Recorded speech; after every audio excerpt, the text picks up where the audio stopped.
Hi, everyone, and welcome to this very special podcast. We have a new and special guest. This is a gentleman that I've been watching for several months now and have been praying about getting him on our podcast. And he is yet another answer to prayer. I'm referring to my new friend and brother, Larry Ballard, who is very much entrenched in all of the iterations of the wealth transfer. And he's going to be giving us his musings and insights tonight on some of the deeper, more existential issues, both faith and finance regarding the wealth transfer. So please stay tuned to what he's got to share.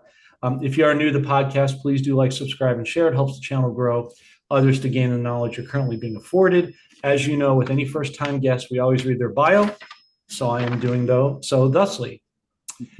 God enables those whom he calls. In 1968, author Larry Ballard had a near-death experience during which he was warned of a time when our freedom would be in peril. Well, that time, obviously, we know is now. In preparation for delivering God and his ordained message, he studied history and religion because he understood they were the keys to understanding world events. He gained invaluable firsthand experience working in construction, nuclear energy, real estate, bioengineering, and the medical field, traveled domestically, internationally, including Mexico, Canada, Europe, and China. Throughout these experiences, it gave him valuable insights into the events such as 9/11, our intentional losing trade policies, open border, 2008 financial collapse, which we know was 17 years ago, 17, universal health care, the hidden agenda behind climate change, etc. But most importantly, he gained insights into the elite's plan to trigger a financial collapse that would thrust the world into financial chaos. But God showed him how America would be used to restore order out of chaos and lead the world into a period of peace, prosperity, and spiritual awakening, unlike anything the world has experienced. We win and the enemy loses. You know, you folks always know I say that God wins and we win by proxy. So that lines up beautifully. His book, Liberty Crusade, The Fight to Save the Free World, tells the true history of America, who the enemy is, and you will learn the enemy's game plan and agenda, how they divide and enslave us, how we take back the republic and then keep it, how to make America truly great again and godly again, why there's no need for fear but faith, how America will be used to create a governmental system that equally elevates and conditions mankind to be led in peace and prosperity for all. And so he's been featured on several major people, including somebody that I'm very keen to talk to here shortly, Trey Smith, thanks to him. And I am pleased and honored to have the one and only Mr. Larry Ballard join us. Larry, how are you doing today, good sir? I'm doing great. I think I've had a better day than you. Probably so. Had a pretty good day, actually. Good. Well, thanks for making the end of the day special for all of us. We're very honored to have you. So, since I've read your bio pretty much verbatim, let's drill down on the finer points. Who are you, Larry Ballard? Like, what was your testimony of near death? What do you stand for, and what are you here to share with us today, primarily? Well, this goes all the way back to 1968. I'm going on 58 years. And God told me, see, my hair is salt and pepper. When I had my near-death experience, I was on a motorcycle. I was in the Ozark Mountains. I ran around a curve. They had laid gravel, no signs out. It's the Ozarks, right? So my bike went straight. The road went to the right. I went over a cliff. I landed in a pine tree and hit a pine tree head on and was knocked unconscious. And my motorcycle went in a pine tree. When I woke up 4 hours later, first thing I remember was looking up and seeing the wheels of my motorcycle going around. So basically, anyway, I have a near-death experience, and I know a lot of people, don't really know what that is. So it's, in my case, I didn't die. I just felt a jolt, and my spirit left my body, and the next thing I know, I didn't cross into heaven. I was just in front of a fog bank, and I could see a great silhouette. And all of a sudden, I got a telepathic download, just like I was a computer, and massive amounts of information started coming to me. And what God showed me was everything from right then till now and beyond. And what he showed me seemed impossible. That was 1968. America was strong. America had morals. America had family values. You could turn the news on and you actually would get a newscaster instead of a propagandist, right? But God showed me that you're not going to get called out. I've put you here because it's going to take you a lifetime to prepare. You won't come out till you hear salt and pepper. You won't come out until we're on the brink of collapse, morally and financially and in every other regard. So with that, he showed me everything that was going to happen, the decline and how we were going to have the reset and come back and what everything was going to be. And it all was designed around a master plan. So I'm going to go back talking less about me than more about what God showed me.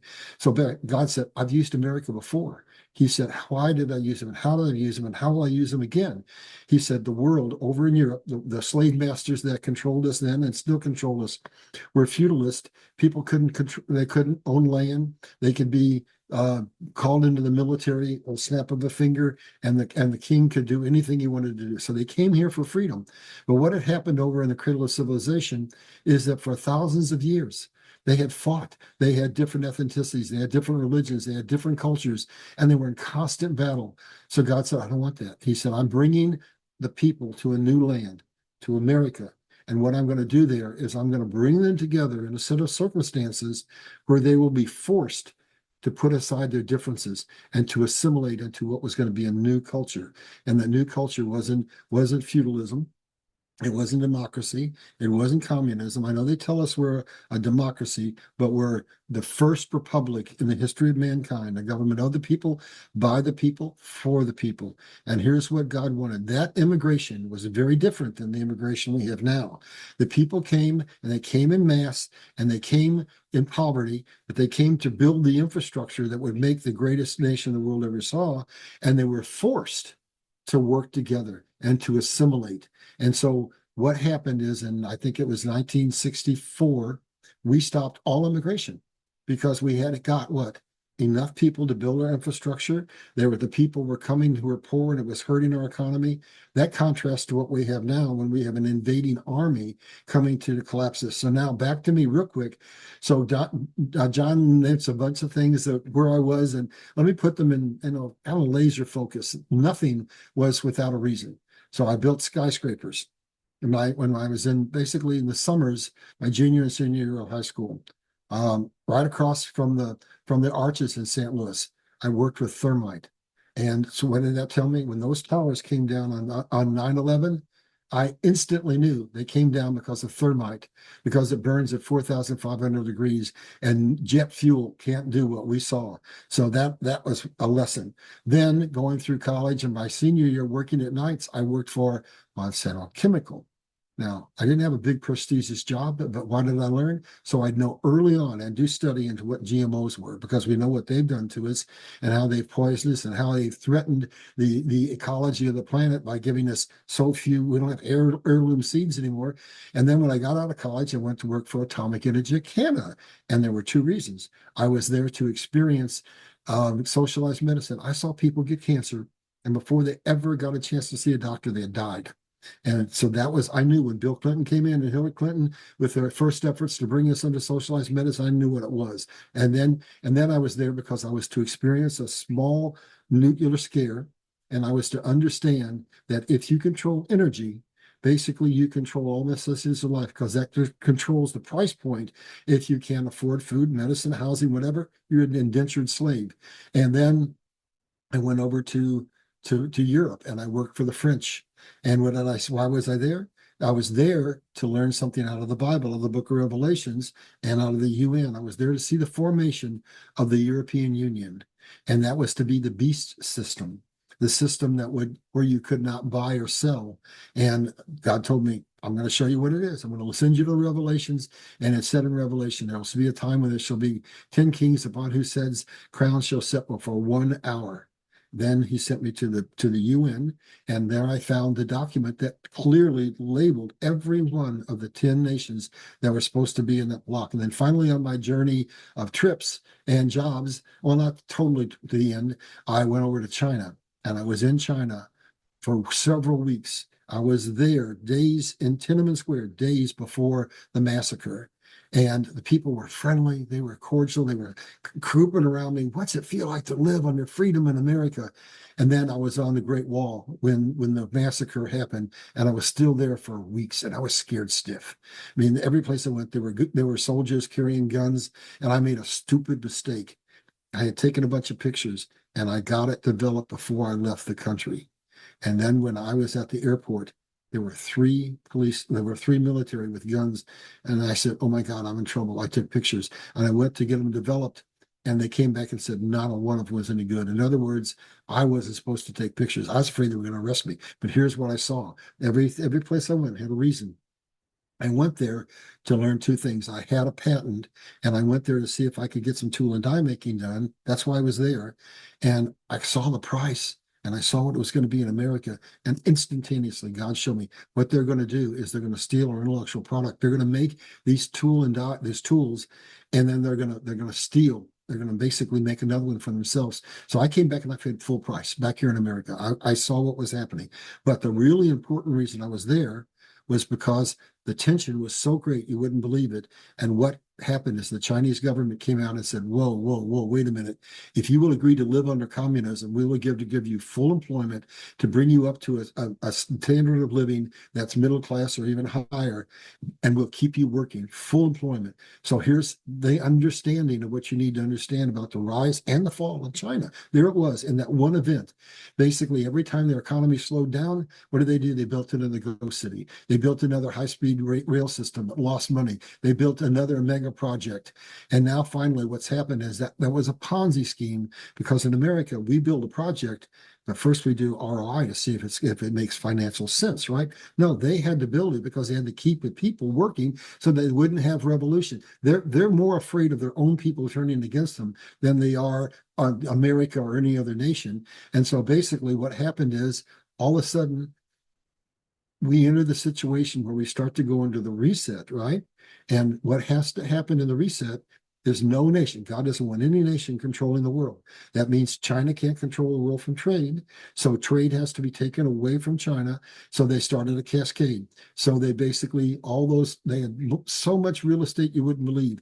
And they don't have investment opportunities like we do. So they basically, the people put most of their money in real estate. That market collapsed catastrophically. They lost their retirement. Then the trade is being pulled out of China. Then they lost their jobs.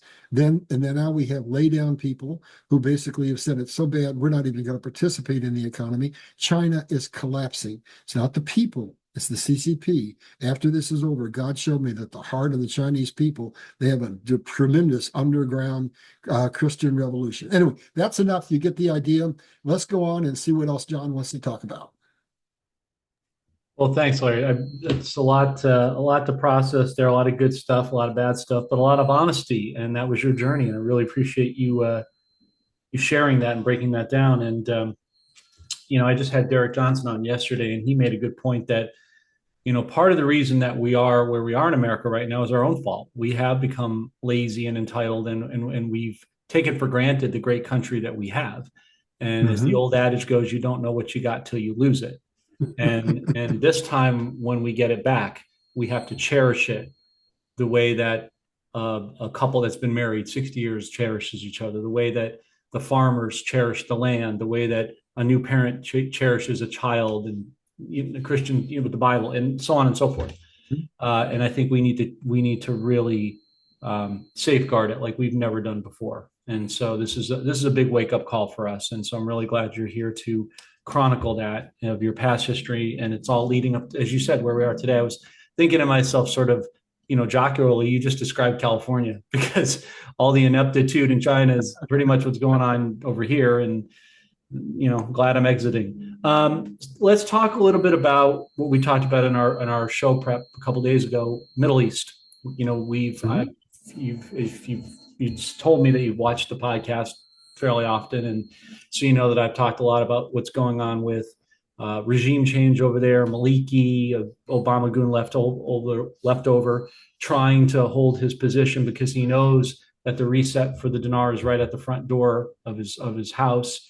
And he's trying everything he can to keep it out, but it's just inevitable because it's God's plan, especially for the great Iraqi people and the Christians of that region of the world. What is your take on what's going on there? And has God shown you anything specific about that region of the world? And maybe, we don't do dates and rates here, so you're free of that. But just from a timeline perspective, like we discussed, what has God shown you anything in regards to that and timeframes for that release? Yeah.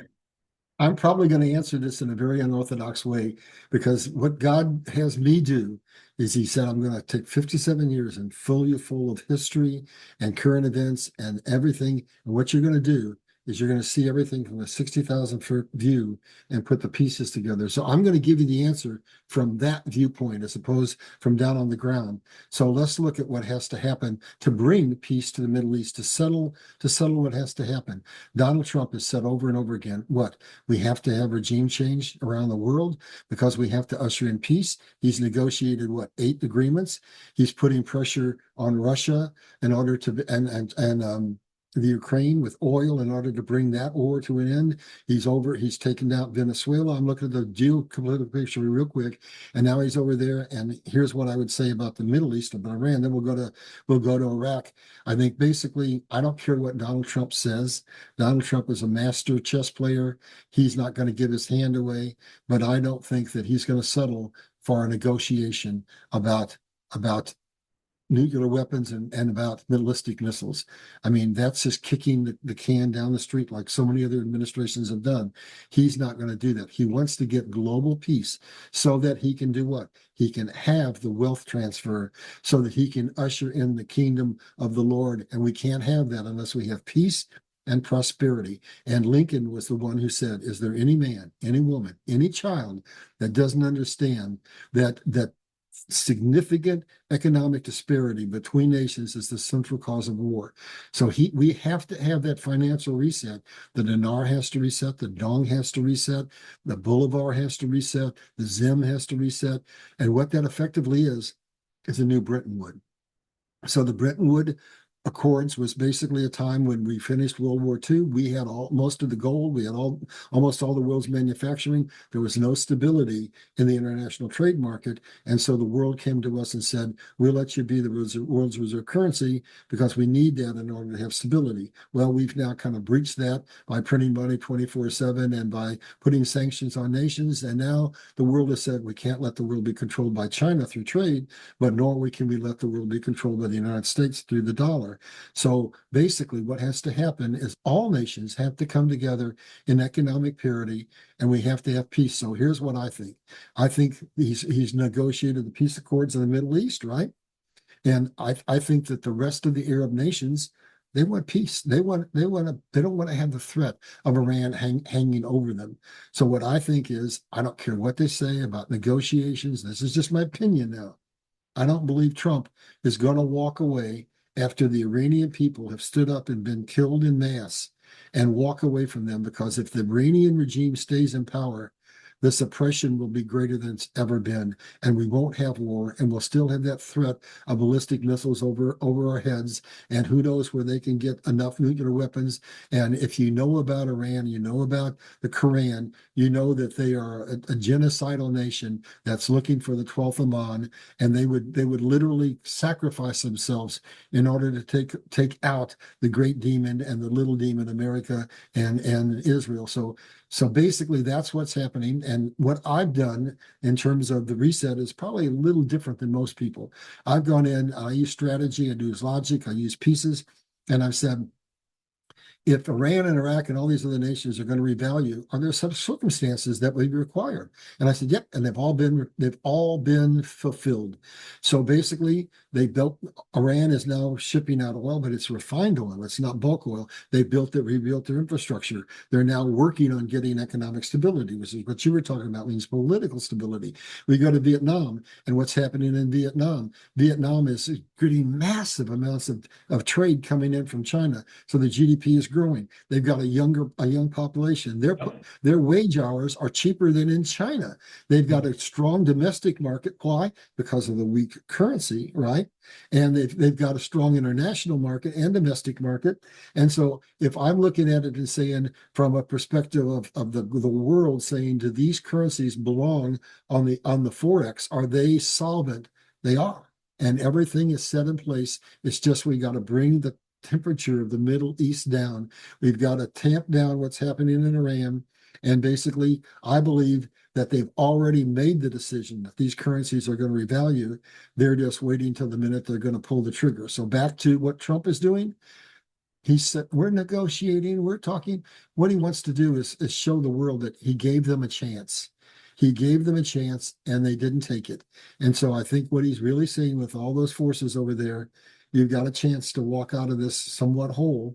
But if you don't, we will come in and force, because I think the ultimate agenda is peace on this planet, and we can't have that with a hostile Iran. So I don't know where else you want to go, but that's kind of my view of the overarching picture in the Middle East. Oh, there's one other issue. Sure. There is a sure and huge problem that most people don't pay any attention to. It's water. So basically, the world needs to understand that carbon is not our biggest problem. The biggest problem is the threat of a biblical famine, because all the aquifers around the world are drying, and most of the aquifers in the Middle East are dry, and we export food to 100 nations. And if it wasn't for the United States, many of those nations would be starving to death. So that's an underlying issue that needs to be resolved, that can only be resolved in a cooperative world that shares resources, that's at peace. So that's the other factor that I think once we get the Middle East solved, then that's where we have to go to solidify and keep that peace and keep prosperity, because without the water, you don't have a stable economy. Back to you.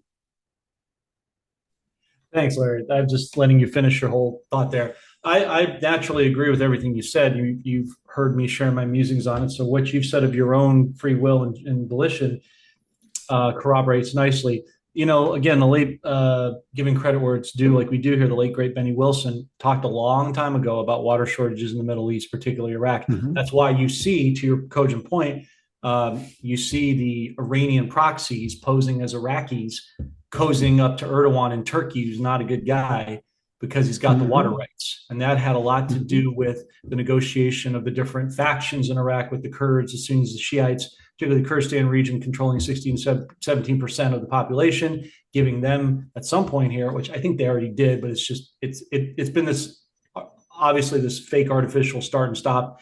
You know, in the Middle East that they're taught to lie to Westerners, and that's okay in their religion, which I don't know how they reconcile that with our God, but that's going to have to be a later conversation between them, more to come. But they've deluded themselves to believing they can get away with that, so they can put whatever they want in these articles. And that's why people can't just go by articles. You have to go by critical thinking and puzzle pieces, and a lot of, you know, godly decoding, which he's obviously given you. So to back Mhm. you up on that, that's why they ponied up to Erdogan, because they need the water rights. And that's also why I've said to our audience, folks, again, buy land, get out of the cities, get into the country or deep suburb areas, find land that has a water source. That's why God showed that to me years ago. So that marries well with what you were just sharing a moment ago.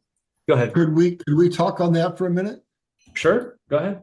All right, because I think that's part of God's plan. Here's what I'm seeing.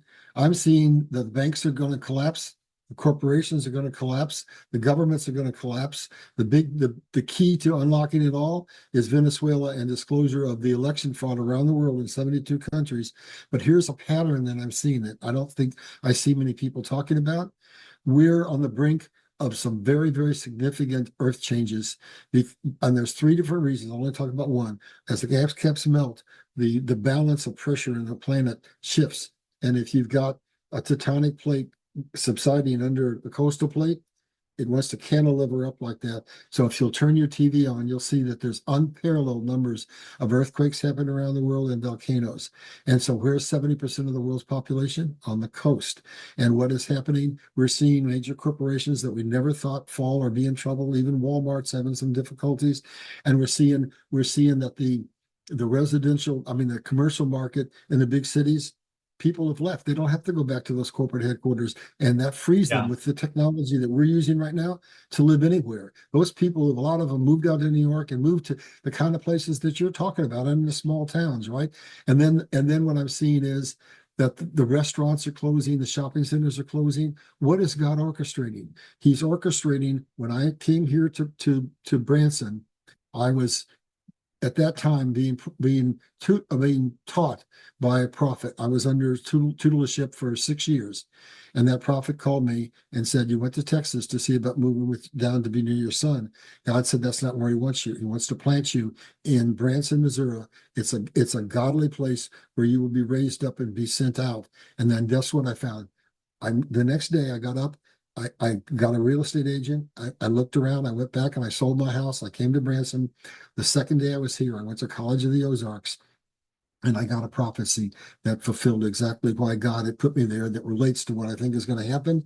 Corrie ten Boom, a Jewess under Billy Graham, said, I won't go through the whole lot of the details, but there was going to be an event where a mass exodus would come from the coast to the heartland where it was safe, where we hadn't been damaged, and where people could get away from the big cities. And a lot of them would go to northern Arkansas, and then the preparatory, the people first, would go to the southern port of Missouri, particularly Branson, to be raised up, to be sent out. And so I have been placed in God's Goshen. Now there are other safe places too, but let's say a God's Goshen.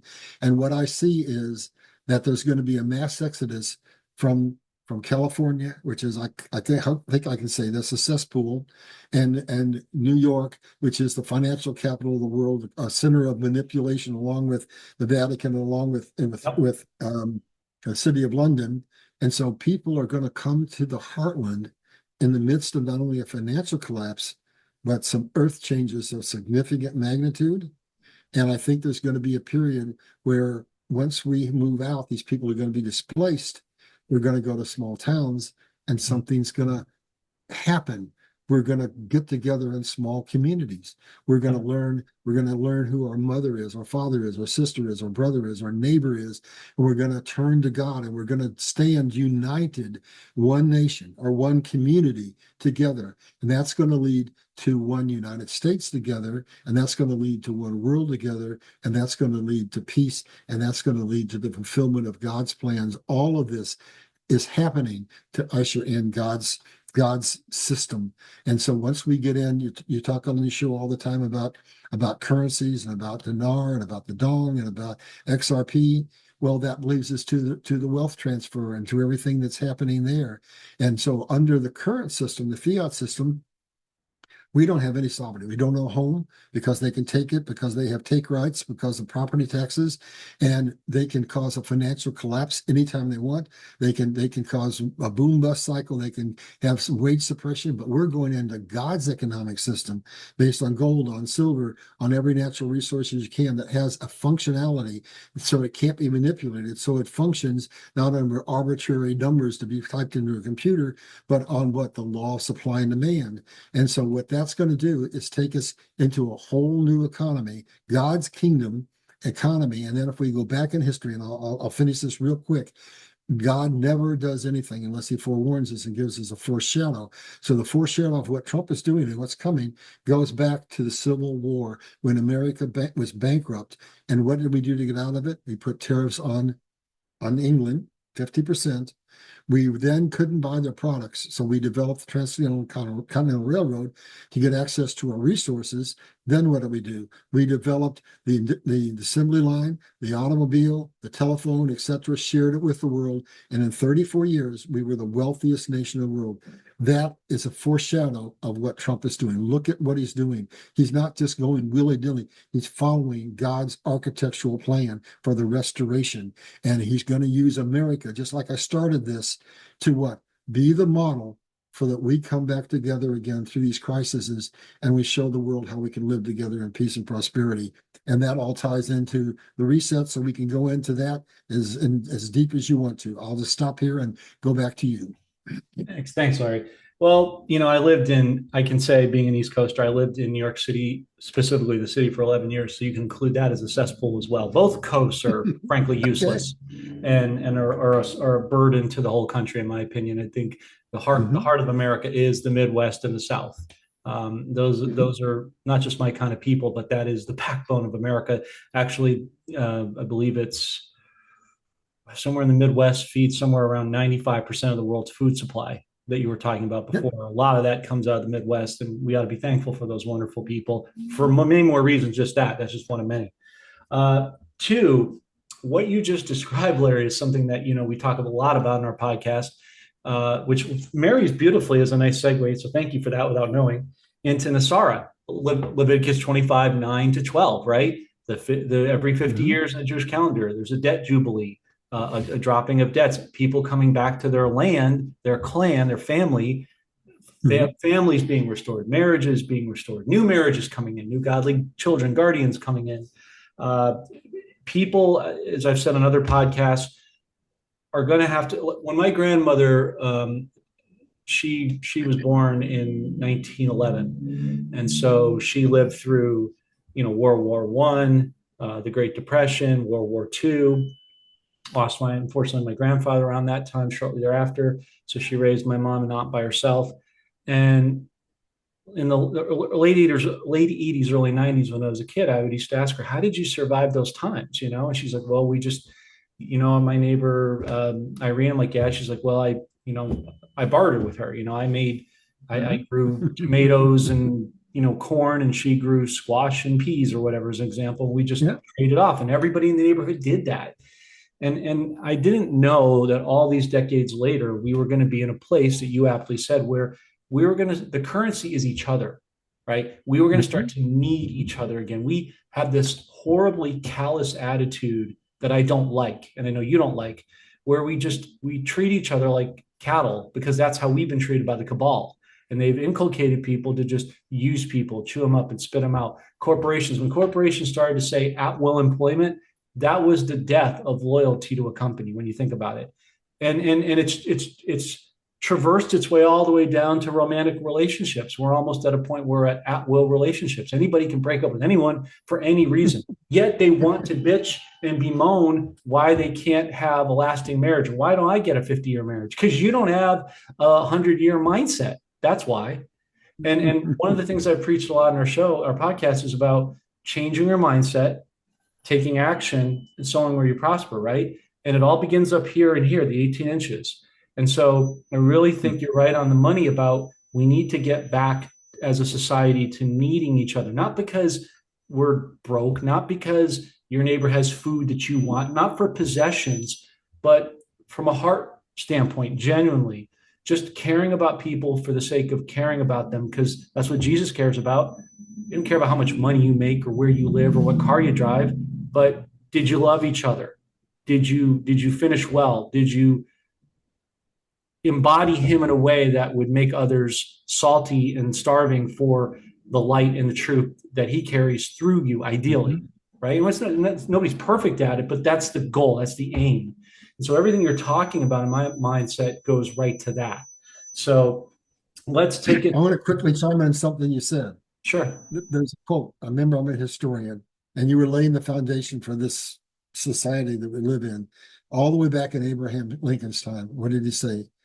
I fear for my nation because I see the formation of banks and corporations leading to political corruption, leading to the suppression of the people. So what God is doing is taking us out from that materialistic vantage point. And when we came here to be, we what? To be rugged, self-sufficient, depending on our people, not depending on the government for handouts. So Benjamin Franklin said, the minute those least able, least willing to work, find out they can get handouts from the government, it's just a matter of time until society is ruined. So we're going back in every instance to a foreshadow that God gave us. We're going back. I live on 25 acres. I've got a well, I've got a septic, I've got a garden, I've got a barn. I'm here. I got friends. I've got a network. God planted me here to put all that in place. I've got an in-law situation. So in the snap of a finger, if my son needs to come here, there's ample room for his entire family. And we're gonna move. And what we're gonna find when we get there, it's gonna be a little hard. We'll be like settlers, but what we're gonna come out of is something that we've been denied. We're not going to be on this 24 hours a day.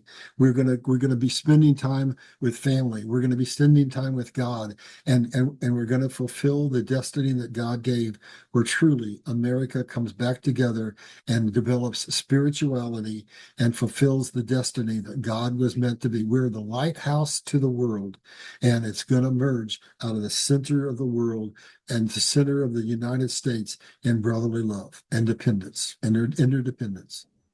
That sounds like heaven on earth to me in very real practical terms, which I love. So thank you, Larry, for adding that. So moving forward, it's a perfect segue into Nesara. Everybody in our channel, I think, already knows about it. It's law in every practical sense. There were times, I don't know if most people know this, but constitutionally, there was a time where people, the Constitution, the government, the government, right, had to actually uh, receive our rights back in the form of gold and silver and other payments that people were to be satisfied, not in a handout sense, but in a constitutional sense. So I say that to say that it is truly going to be the law of the land. And I bring that back to the Leviticus 25:9-12 biblical inflection point. But just talk a little bit about in this, as much, because I have some other question to ask you in succinct terms, what you like about Nesara. Why is it God's money? Why is it good for the people on the whole, for those who are on the fence about it? Well, I believe in our republic, and I believe we weren't meant to be slaves. So I always go back in history. So when America was building the Transcontinental Railroad and growing into this youngest nation in the world at its centennial celebration, they announced that we're the wealthiest nation in the world. So the world marveled because guess what? We had a tax structure that was exactly what's being called for in Nesara. All we had was a simple sales tax. We didn't have the Fed. We didn't have all these extraneous taxes that we had. We just had a simple sales tax, and the world marveled, how can this nation become the wealthiest nation in the world with just a simple sales tax? The answer was we didn't have debt. We're under a burden of debt now, and we're going to get out from under it. And so, what it is, I mean, real quickly, I'm sure your audience knows it, but sort of the genesis of the Sara started with the farmers in a lawsuit that they had, and they won. And then I think it kind of tried to birth and went to basically a new pivot point when they killed Kennedy, and now it's still being trying to birth. And I think now it's basically ready to both full force, and Trump is telling us what's going on. He says we're going to go from what? The internal revenue system to the external revenue system. He just got a new Fed chairman, and what is that Fed chairman going to do? He's going to lower interest rates. And is that tied into SARA and all the reset? Yeah, because basically we have China and Vietnam and all these nations have really, really low currencies. That aids them in what? In trade. So Trump's working both ends of the deal. He's working tariffs, but he's also getting the dollar down so that we can have, the best advantage we can in the international trade market. And so everything is leading to going to the principles that we had. We were not supposed to have the taxes we have. We were not supposed to have usury. That's biblical, and that's also in all but 6 states in the union. We had state laws against usury. What's Trump said? That for 1 year, he's going to turn back interest rates on credit cards to 10%.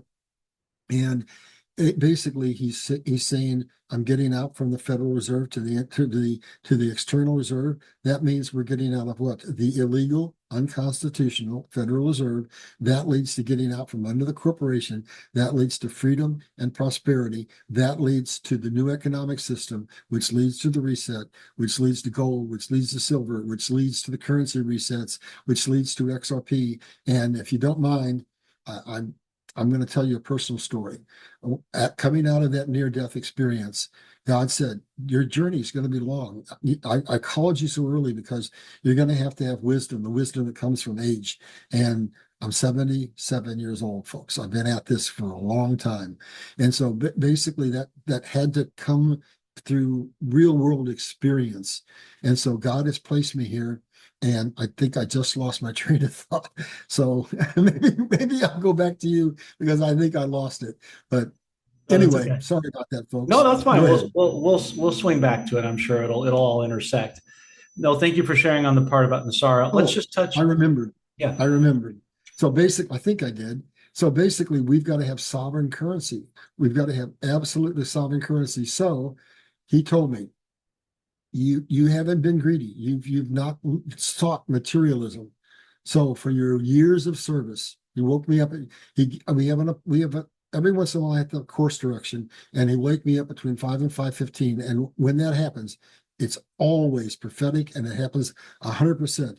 So he woke me up one day. This is to kind of give. If you believe my testimony, then you'll see why I'm so into XRP. He said, "Go find out what crypto is." I didn't even know. Then when I did that, he come back and he said, find out what XRP is. And then he woke me up at 5 to 5:15, our appointed time. And basically, because we have a routine. And so I pray. And then at that time, I expect to hear an answer at some point in time. So he said, I'm going to give you an opportunity to invest in what is going to be, not maybe, going to be the world's reserve currency. No private citizen has ever in the history of the world had the opportunity to do that. It has been held for the elite. And so I started buying XRP when it was 30 cents. And what we're seeing now is so embedded. It's been 13 years, and I don't care what anybody says.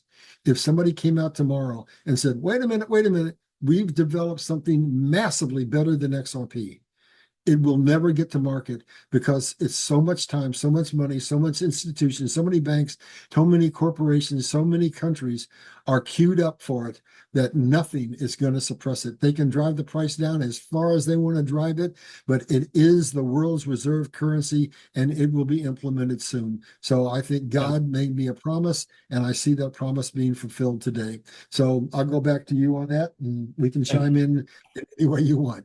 Once again, you've intersected my next question. Well, it's not really a question per se, it's more of a talking point. Mm-hmm. XRP is the gold standard, quite literally. It's pegged to gold. It's the godfather of the blockchain. Yeah, okay, Bitcoin started it all, but XRP is going to really be the one that shines amongst, I think, all the other good ones. And there's only a handful, right? It's 8 to 10 that will make it that have utility, as I've discussed. So I don't need to spend a whole lot of time on this because it's pretty obvious, and gold and silver and other things like that. Noble Gold is our primary sponsor for the channel because it's God's money, 5,000 plus years, and it's one of the most trusted companies I've found to collaborate, and I'm very honored to partner with them. But the two things I'd like you to talk about in the silver space is in the metal space is one, silver. What we're also talking about is a reconditioning of the mindset, looking at the situation of the world, looking at the system financially, looking at each other, our families, in a different, unique way than we ever had before. Because if we want what we've never had, we have to do what we've never done. Point blank and simple. So people look at silver dropping and say, oh, good, it's down to 70 something, and I bought it at 110, thinking they lost. I'm like, no, man, you've won, because if you got in the game, it's going to go way, way higher. This we know. But talk a little bit about two questions I'll pack in for the sake of time, Larry. One, why should people be encouraged when silver goes down? Wink, wink. And why is that a good thing and not a bad thing for those who haven't crossed over that Rubicon yet? And number two, talk about copper and platinum and nickel and why those are going to be valuable metals when silver inevitably at some point runs out. Okay. What we're talking about is the fiat system versus God system. So we've had silver and precious metals held down forever. So I'm going to start with a story from about 6 weeks ago. JP Morgan has been one of the greatest suppressors of silver in all mankind. And they got out of all the paper positions a few weeks ago. At that time, silver was somewhere in the 60s. And they bought $22 billion worth of physical silver. Now, let me ask you a question. If you're a bank that knows about every mortgage foreclosure, every company that's in trouble, every financial status you can imagine, why would they exit their paper contracts? Why would they buy $22 billion of silver if they didn't know it was going to go way up? And then what's next? Trump has basically come in and saying, what do we have back following the Civil War? We had an industrial revolution, right? What are we gearing up for now? Every other collapse is going to be just a simple collapse, and then basically we just repeat the system again until the positive system falls. Trump has a plan to have a soft landing and then to rebuild America and help the rest of the world. And so basically that takes us to where do we go and how does he does it? So he's got $18 trillion coming in to build factories. He's getting rid of the regulations that keep that from happening. So now we go into the reality of the importance of silver. If we're going to have the Chevron deal, which has been heard by the Supreme Court, and we won 5,915 suppressed patents, which include free energy, which energy most people don't understand is 50% or 60% of the cost of every product you ever bought or will buy. So if we have that energy, we're going to have an industrial revolution to bring the world back up. And what that means is this cell phone can't be made without silver. The computer we're on can't be made without silver. All the new tech that's coming, and then the default after silver is what? Is what? Copper. And then you've got all the lithium. And why is the lithium there? For the battery, for the batteries, yes. And then you've got what? You've got rare earths. And what's that for? For the magnets. The magnets hold the key, I think, in my mind, more so than batteries, to free energy. And so does hydrogen. So basically, we're going to have an industrial revolution, the likes of which we've never seen, which is going to demand silver, which is going to demand copper, which is going to demand exotic metals for high tech, for our military, and so forth. And so what are those? There are tangibles that are absolutely essential to have the technological revolution that we're going to have. So now let's look at the floor for silver. Basically, we've set back, particularly America, and we've let our resources be controlled by other nations. And most of the silver that we had above ground has been used in shortages. We haven't mined enough silver in the last 5 years. We've always had to pull out of our resources. So now, if we don't want our factories to close, and we don't want this financial revolution to end, we've got to have silver. We've got to have all those minerals. And so what to have it happen, very few silver sites right now are primary just silver. They come out of mines that do gold and copper and silver and so forth. We have to bring, according to all the people I've read, we have to bring silver up to a minimum of $300, maybe $500. And that may even be the beginning. I'm not an expert, but it has to go up, and it has to go up to this point, whatever that point is. It has to come up to the threshold where a corporation says, if I can't have silver, I go out of business. But then all of a sudden they say, I can't afford to buy silver. It's going to drive me out of business. Some companies will be driven out because of this.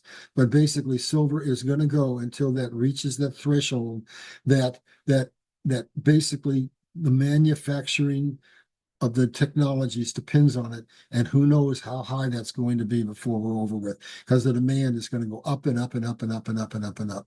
I don't have a crystal ball, but I say at least $300 to $500, and there's people who say a lot higher than that. I agree with you because, as you know, we talk to Noble Gold on a bi-monthly basis, and I'm interfaced with them every couple of days, watching this very carefully. And the real price of metal is actually in the Shanghai, because you went to China, Shanghai index. It's not the futures markets here. Mm-hmm. So Ray Dalio, who's a pretty wealthy billionaire chief economist in the metal space, Mike Maloney, many other people have, even a good friend, Andy Sheckman, that I've dealt with for a while, have all concurrently agreed, now for patterns like you do, have all said that Ray Dalio specifically has been quoted with saying in the next 18 to 24 months, what President Trump's going to do here at some point, we believe in the first half of the year, is revalue the gold. He's going to let it run up. He's going to let silver run up at whatever that number is. And I think it's somewhere between $200 to $400 conservatively on the silver side, and about 8 to 10,000 on gold, right? He's going to let that run up. And at that point, he's going to say, okay, let's audit the Fed. Let's audit Fort Knox. Oh, we have the gold. Shocker. Because they already did it. We know they baked the Fed and the Treasury 6 years ago during COVID, right? He was very cleverly crafting this in a clandestine way because he had to, he's playing currently in the central bank system as he parallels us, as you know, to the other side of the Rubicon. So when he does that, he's going to say, let's revalue gold and silver. I think he's going to put gold at about 20 to 25,000. Well, I'm saying 20, and then let it go up to 25,000 over a protracted period of time, whatever that is, a year, 2 years, etc. There'll be a cooling period, but not much. And then silver, if you look at the US debt clock, which I've shown before, which takes some of its information, it's not part of the government, but it takes its data from the real part of the government, not the fake numbers they've been pumping out for years. And it's at $1,200. So I would say probably anywhere from 650 to 1,000 will be the starting point. And Ray Dalio said in about 18 months to 24 months, they will run parallel to each other. So gold and silver have been going up together. Dinar and dong have been will go up together, I should say, both backed in part by precious metals and oil and many other natural rare earth minerals, as you alluded to. 20 to 25,000 for both, because of the rate of suppression and the demand and supply, particularly on silver. So that leads me to my last question before we go into my last question on this subject. Let me rephrase that. My last point on this before we go to our last question. Sorry. Okay, I got you. I understand. You know what I meant. I just wanted to be precise. Okay, so with the metals, do you think there will be there was a lot of talk about XRP being a government buyback program when XRP Hmm? runs up to 10,000 plus, whatever it's going to do? That's another one to watch. Do you think when we run out of silver, the government and corporations are going to go to people who are holding various amounts of silver and offer a buyback because they need it so badly and pay handsomely for it? I don't have any insider information. All I have is history. That's the only way, the vantage point from which I can answer this. What did we do in 33? We confiscated the silver. Oh, this is a lot of years ago. I think silver was $22. I mean, gold rather was $22 at that time.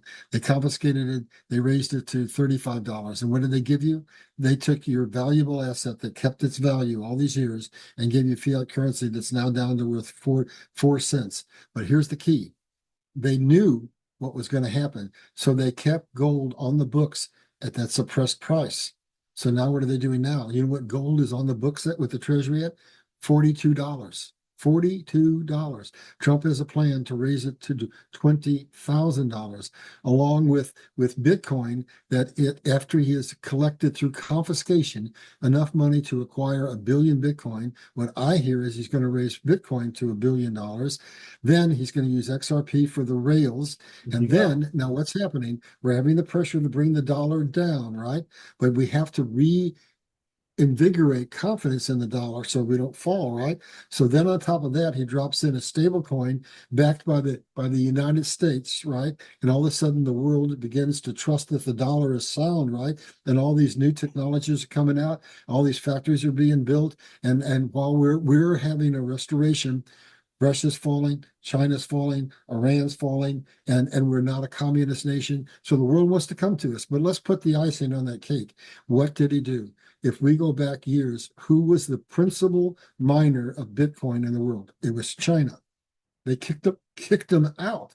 Why? So this is a really important story for our Christian audience, because they didn't want Bitcoin because it's decentralized. So what do they have over in China? They actually have the beast system today. They have tracking mechanisms for facial recognition every place you go. Bots following you every place. If you say anything against the communist CCP, I go to the bottom line, they will ostracize you to where you can't have a job, you can't have a friend, you basically can't buy, can't sell. That's the beast system. So now let's go to what Trump's doing. So Trump he took on Bitcoin.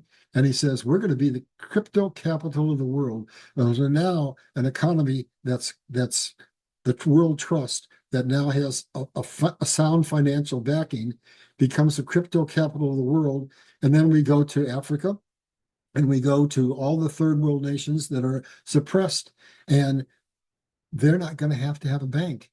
And they're going to want the ease and convenience of dealing with a nation that is not communist, whose currency they trust, who's having a technological revolution, and who can make it easy for them to transact in Bitcoin or in any currency they want, basically without a bank. There is your plan for America, for restoration. We'll come out of this not as the world's reserve currency, but as the dominant currency, and we will restore America, America first, make America financially solvent, and then help the rest of the world, just like we did in the period following the Civil War.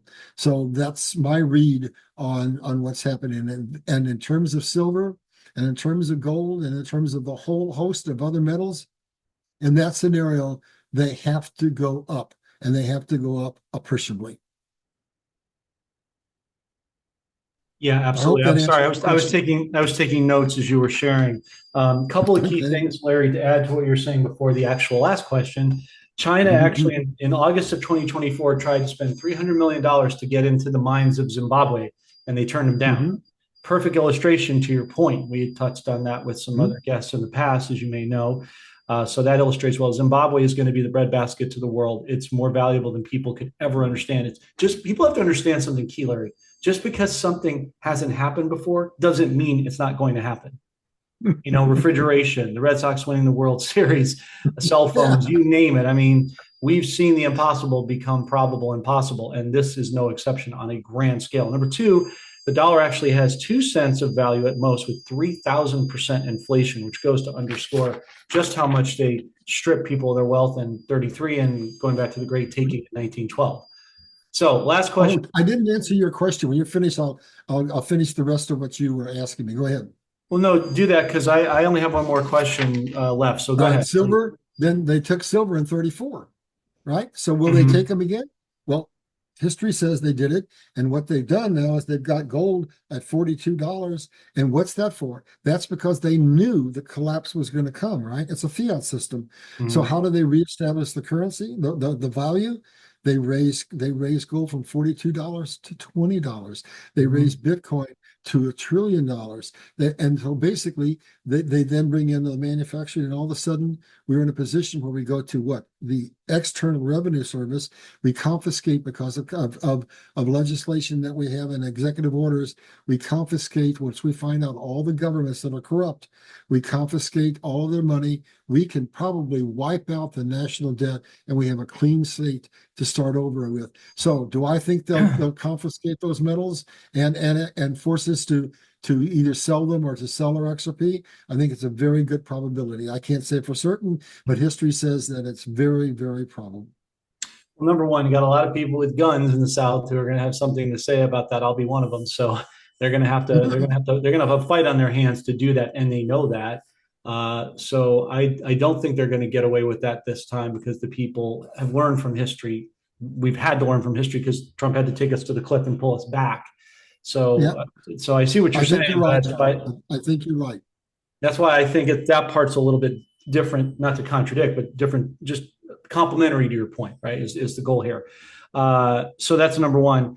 Number two, yeah, thank you for saying what you said about Bitcoin, because I was just on a podcast last night with a good guy, John Michael Chambers, and he was asking me about Bitcoin, and I explained to him that a lot of people don't understand that it's being turned from the inside out. Yes, it was China. Yes, it was CCP, but Trump is reusing it.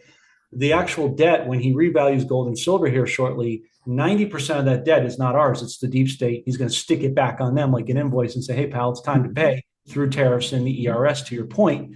That Right. leaves only about 10 billion that we would have to deal with, which is nothing for a country with 300 million plus legal nationalist Americans, not the illegals who are going away thanks to Nesara. And it's good for them. They need to go back to their home country. They need to be with their families. That's how it should be. We don't need them here, and they don't want to be here. It was so bad in their country, but you make it peaceful and prosperous, it de-incentivizes them to be here, which is obviously the goal and the objective. It's a win-win situation.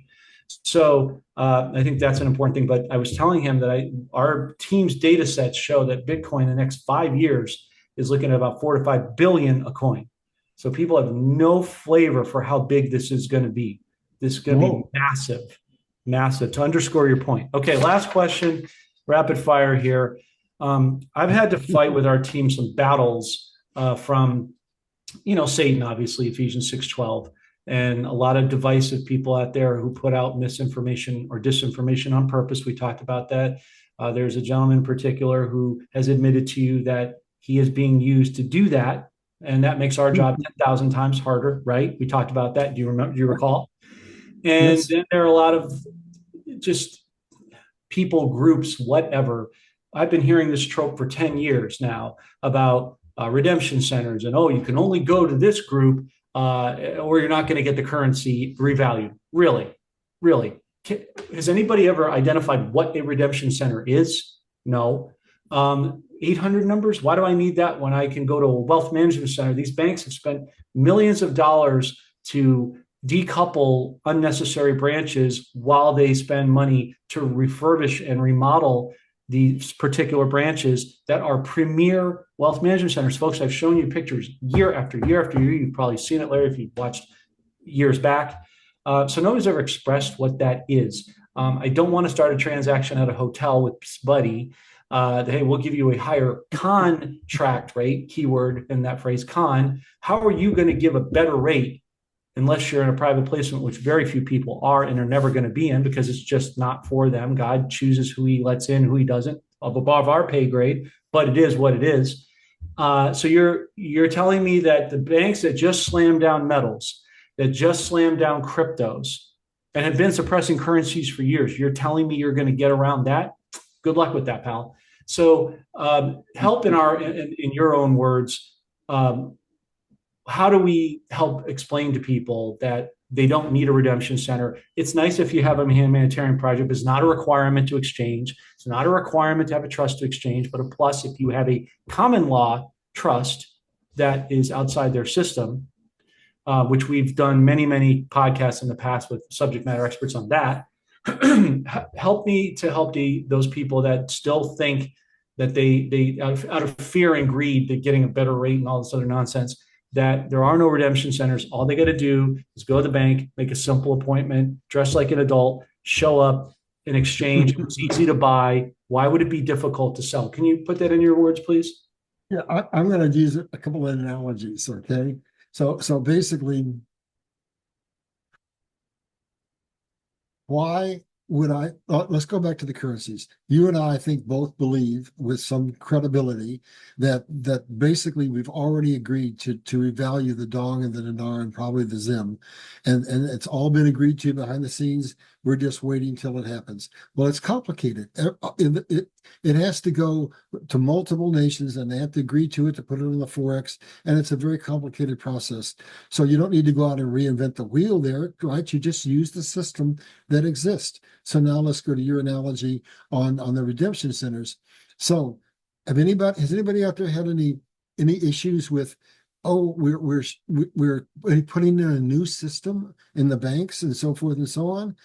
They're sophisticated. They've got interconnectivity around the whole world, right?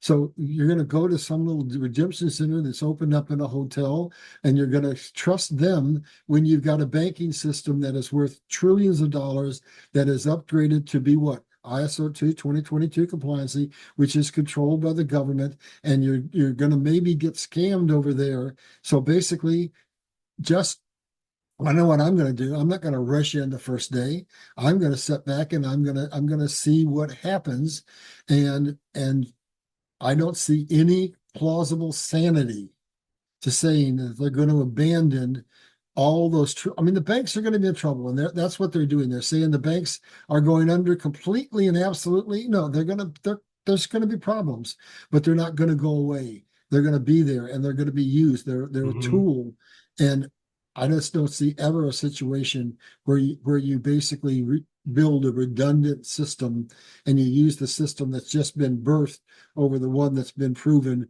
for decades, that has billions of dollars behind it and all the technology that you need. That little redemption center, how's it going to integrate into the total global financial system? It's not. Well, what redemption center? Where? Like you said, you're going to go to a hotel. Some guy's going to take your currency. He's going to walk off with it and laugh at you, promising you fool's gold that they know they'll never deliver, never had any intention to deliver. Are the banks saints? No. Are they perfect? Obviously not. But no, none of those people that miseducated these unfortunate people that bought that lie told them they didn't ask critical thinking questions. Number one, let's establish that. What is a redemption center? Why do I need that over a bank? How can you ensure a better rate based on what? The whole reason this system is happening, number one, is ultimately Jesus Yeshua, God's ultimate plan to bless his giving people. We've said that for years, and we're sticking by it. But in a mechanical, from an analytics mechanical perspective, the system has to go digital. You already said it. China's already there.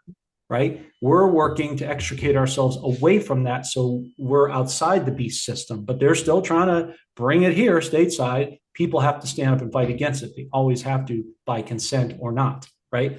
But the banks need it. The countries need, they don't have printing presses like we do in the same way, so they need that currency back.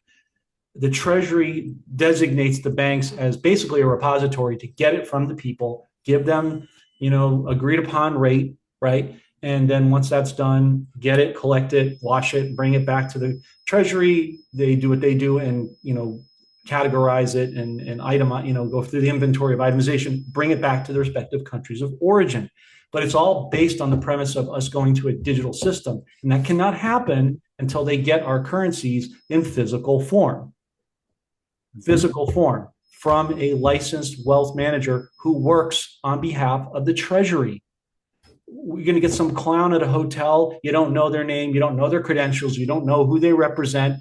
In a bank, you can walk with them. You can walk with them when they take your currency to the Delaware machine, the fraud fighter machine, to Blacklight. Presumably, I've educated my audience to buy a $20, $30 Blacklight from eBay or Amazon and do it yourself. Mhm. So you will have that peace of mind.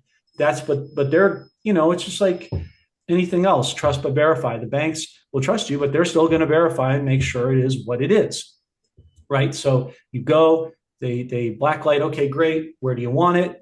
Put it in the account. Can I get some cash? Yeah, great. Have a nice day. It's simple. It was simple to buy. It will be simple to sell. Why would it be difficult? And here's something else no one else talks about, Larry. You, as the audience who has the currency, I've said this before. I'm saying this so I can get your reaction. You've got options for the first time in your life. You have leverage over these banks because you don't have to take what they're offering. The places where you bought the currency, whether it was from us or someone else, they'll buy it back. So when you buy a car, you don't just go to the dealer, right, and just take whatever they give you. You talk to the salesperson, you go on Carvana, you go on CarMax, you shop around, you network. Before you ever make a purchase, you educate yourself. If people take that same tact here and use their leverage to test the banks and the exchange centers of origin where they bought it and see who will give them the best return and service, that's who's going to win. That's capitalism 101, free enterprise. But we finally have some leverage here. Do you agree with that philosophical approach? Well, why do you think I said I was going to wait? I wasn't going to rush in. Yeah. That's exactly why. I want to see what's going on. And then you alluded to something that I was going to say. I'll just punctuate it for you. So I go to a hotel, to a redemption center, and they don't have a vault or whatever. Now I go to the bank, and here's what happens at the bank. I reside, I say I go to my bank, okay? And I walk in, and I've got my currencies, and they're going to give me a certain amount to walk out. You're not going to walk out with millions of dollars in your pocket. So let's say I take $10,000 or $20,000 and I walk out the door. Now, what happens to the rest of that money? Well, I've got an account there, and that money is immediately put in an account. I can verify what I got. And then if I've got a whole lot, maybe I've got 5 banks, 6 banks, I can have it sent to all of those banks. And I basically have an audit trail for where my money went and what you happened in them in a hotel someplace. I don't know, but that's the way I look at it. Just common sense. And for me, I'm not gonna rush. I'm not in a panic. This has been coming to fruition for decades. I mean, Vietnam was back in the 60s. And I'll give you another reason for why the Dong and the Dinar are going to revalue, because we invaded those nations and we took a fair amount of currency out of Vietnam. So now let's go over to Iraq. And what was the nation that fell before Iraq? Kuwait. And they didn't blow it to pieces, but they caught the oil on fire. What happened? America got their hands on a lot of Kuwaiti dinar. And so then they let it value because what? America was going to make money. Now, I have a friend who is in special forces who tells me that he was over there when Iraq fell, and he purposely was on a detail, or specifically, that was loading pallets of dinar on planes to come back to the United States. And according to him, we have warehouses full of dinar. So is there a reason why the United States government would not want to obstruct this transfer of wealth, this revaluing? Yes, there's two. There's that because our economy is going to benefit from it. And there's the second thing, if you're coming from Trump's vantage point, we have to have peace and prosperity because that's what God wants to usher in. He wants to usher in a system where this scripture becomes everything. Christ is asked, what is the greatest verse in the Bible? To love thy Lord thy God with all thy heart and all thy soul. And the second is what? Unto it, to love thy neighbor as thyself. And when we go back to living in rural communities, and we're basically putting our lives together because we're now refugees, we're going to have to depend on other people, and that's going to bring people together in unity. And we're going to truly understand to harm another is to harm ourselves, and the whole trajectory of the world is going to change, and God's harvest of souls is going to come in, and people are going to go back to the foundations of America and back to the reason God chose us as the lighthouse in the first place, and we're going to fulfill our leadership role as a nation ordained by God to show the world to peace and prosperity. That's the way I look at it. Amen, brother. I agree. And, you talked earlier in the podcast about, God warns his people. And how does he do that? He uses his prophets. And he used what I believe is the last great prophet we've had, the late, great Kim Clement, whose prophecies have all come to pass and are still coming to pass. He talked about XRP in 2011, he talked about Dinar in 2009 and 10. He talked about everything he talked about, the floods and the famines. And now what he prophesied President Trump would win back in April 7th of 2007, way before the Simpsons did. And everybody likes to credit them, but he got it first that I saw. And he saw that he lived 2 weeks after President Trump won his first term before he passed on, unfortunately. God rest his soul and his family. And now what he talked about with the reset is finally coming to pass now in the golden age. And I also want to give homage to another great Christian out there, because we like to give credit where it's due, Kevin Drake, who is another Christian truther, I'll say, in the wealth transfer side, I guess is a fair characterization. Watching him years ago, he talked about don't be in a rush when this happens.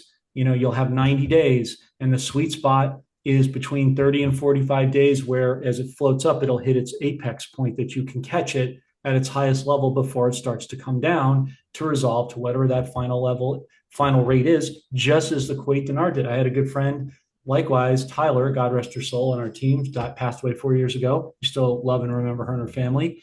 Her father cashed out on the Kuwaiti dinar, and he caught it at $12.38. And again, this is not doing dates and rates. I'm just citing a specific example.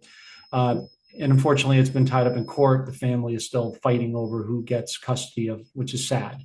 And it'll be nice to be in a new world, in a new season where people are not making decisions out of fear and greed, which I think is the problem with the redemption centers. It inculcates people to make emotional decisions out of fear and greed of missing out. And I got to get hoarding. To me, it's another form of hoarding, which is greed. And we don't have to do that. We're not going to have to worry about that. If God can trust us to do what's right, as he has done with you, where you didn't seek glory, you didn't try to be avaricious, he's going to bless you. He's going to do likewise with the people that are watching in that capacity. So as we close out, Larry, last words for the audience, as we customarily do, and where can people learn about you and the book that you have?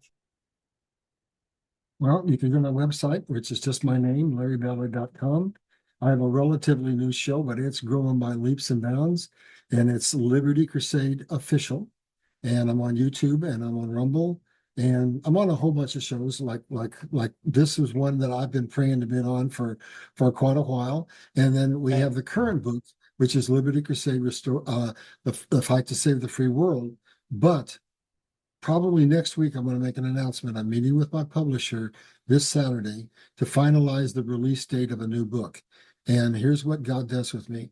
I will get a book, and he will give me the assignment to write it 3 or 4 weeks in advance. I mean, years in advance. So my first book was written, and I held it. I just said it until God said, okay, we're there, release it. So then I have to do a major rewrite. So that book's been out for a while, right? But what follows it, that's the foundation. What follows it, where are we now? It was written 2 years ago, and I did a complete rewrite on it, and I named it 2 years ago. And it was called Liberty Crusade, Restoring the Republic. And that's exactly where we are right now. And I have a third book queued up for a latter part of this year. And what is it? Now, at that point, the financial collapse is done. Stability is coming. And what's it called? It's already got its name. It's already waiting for God to tell me to release it. It's called Liberty Crusade, Putting the Power Back in the Bible. So that second book is going to be coming out sometime probably in March, in April at the absolute latest. So we're just basically dotting I's and crossing T's, and I'll be making the announcement of the final date sometime in the next few days. And what I'm planning on doing, I have talked this to my publisher, but I now have a pretty good sized base. And what I'm going to do, I have to talk to her and get some finances under, and understand what I'm doing. But I'm going to give a very short window where I think that my followers follow me every week. So if I make an announcement, they're going to be able to act quickly. So I think what I'm going to do is give a 2 week period where I give a substantial discount so that I can effectively give that discount to my primary audience. And the rest of the people, they'll catch me here, they'll catch me there. They're going to pay full price. But those people who stayed with me and followed me, I want to give them an opportunity to get a big discount. So at any rate, that's it. And it's LarryBallard.com and Liberty Crusade Official. And Great. come back if we can, maybe you can catch me right here another time. Yep, we'll definitely want to have you back. There's more to discuss here. This is just sort of the foundational level. So we'll put those links, Larry, in the description of the video below. Folks, as we've said many times before, you've heard Larry speak of his own free will volition about precious metals, currencies, and the immense value and innate value that they have, both short and long term. And we have two great sponsors for that on the currency side: Dinar Dong, Zim Bonds, Bolivar, and all the other currencies around the world, or precious metals with Noble Gold, gold, silver. If you're looking to liquidate a roll over 401k IRA, getting out of your company who has not shown you any loyalty and has trapped you in their system to keep you stuck out of fear and inculcation. It's a great company to work with, top rated by Gold Magazine. We have the CEO Colin on every month, as you know. We just had him on recently. And so it's a company that I trust inherently. Everyone I've sent to, I check with them to see how their response has been, what their temperature of dealing with them is. And it's been, to this point, nothing short of stellar. So I certainly put my 2 cents behind them as a chief sponsor. So we'll leave those links below in the video and the description. Larry Ballard, thank you for joining us. It's been a real pleasure. This was a long time coming, and I'm glad it's here, and really look forward to having you back for the duration of this process as we cross the finish line together. Thank you so much for being here. We'll see you again soon. Take care and God bless. Thank you, John. God bless everyone.